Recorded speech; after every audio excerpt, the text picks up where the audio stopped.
In Australia, the Uniting Church has been the organisation spearheading decriminalisation, proposing more arguments in its favour than others.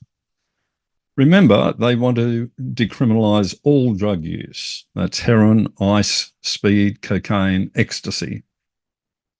And I will start out with 4 related arguments and we'll dismantle them one by one. The most bizarre claim is that decriminalisation must be driven by an understanding of mutuality and interdependence between all people. Then they allege unjust drug laws, so let's evaluate that one as well. And they also claim that drug users are mostly upstanding contributors to our society. Finally, they argue that decriminalisation will benefit children. First, a little reality check. In every country that has sought to liberate drug users with liberal drug policies, we have seen the introduction of harm reduction programs. That's what they call them. They hand out clean needles, provide at taxpayer expense substitute opiates so users don't steal as much as they would otherwise, or they have injecting rooms where they go to experiment with lethal drug cocktails. If you doubt that statement, see our series on this channel that demonstrates that very fact. And by its very name, harm reduction admits that drugs do unacceptable harm. But the harm reductionists also pretend it is only harming the user and no one else. So keeping that unacceptable harm in mind, let's evaluate its harm to other people. There is no better argument that shoots the Uniting Church in the foot than their argument about mutuality and interdependence. This has always been the main reason that illicit drug use was always criminalised. There are a whole constellation of people around each drug user who are seriously damaged by their drug use. In other words, it is precisely the interdependence between the drug user and others that cause so much harm. Now, let me start out by saying that there are many drug users who deserve our compassion. Many have drawn the short straw with just horrible family backgrounds. Some have endured the toughest circumstances, and drugs are their way of handling the pain. But neither should that blind us to the other realities we go into here. We can start with their partner, and here I am using verbatim quotes from a 2007 Australian Parliament report examining the damage of drug use on families. Statements that were made by partners of drug users to this inquiry were, all the family income goes on drugs, my partner is not emotionally available to me, I'm scared to ask for my basic needs, my friends no longer visit our place.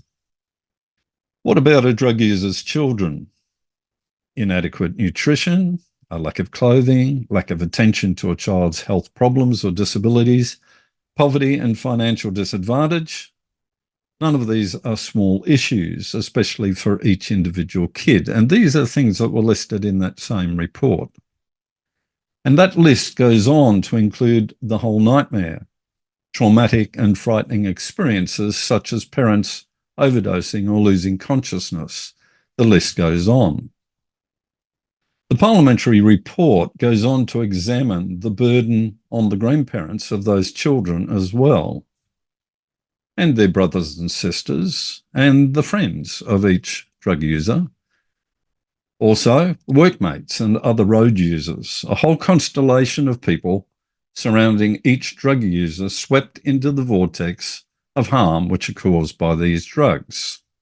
In summary, the harms are extensive, not just to the user, but to so many around them. So are laws against illicit drug use unjust, as the Uniting Church claims? Take some time to work back through the slides I have just shown and see if you can make the same conclusion as the Uniting Church. Grandparents give up their life savings and blissful retirement to endure the hard yards of raising their grandkids. They could be holidaying otherwise in Europe or travelling the country. I've spoken to some of them. and they are doing the hard yards at home, struggling to make ends meet. Drug use in their family has stolen from them tens of thousands of dollars of their savings. A shoplifter gets a criminal penalty for stealing a pittance by comparison. So criminalising drug use is unarguably proportionate. Then there is the argument that drug users are mostly not dependent. The facts say otherwise. In this opinion piece shown here, Shane Dark, a top Australian drug researcher, who is also an ardent harm reductionist, just by the way, explains that very few people use heroin in this case in a non-dependent manner. Also, 61% of Sydney injecting room clients register as unemployed on social security benefits.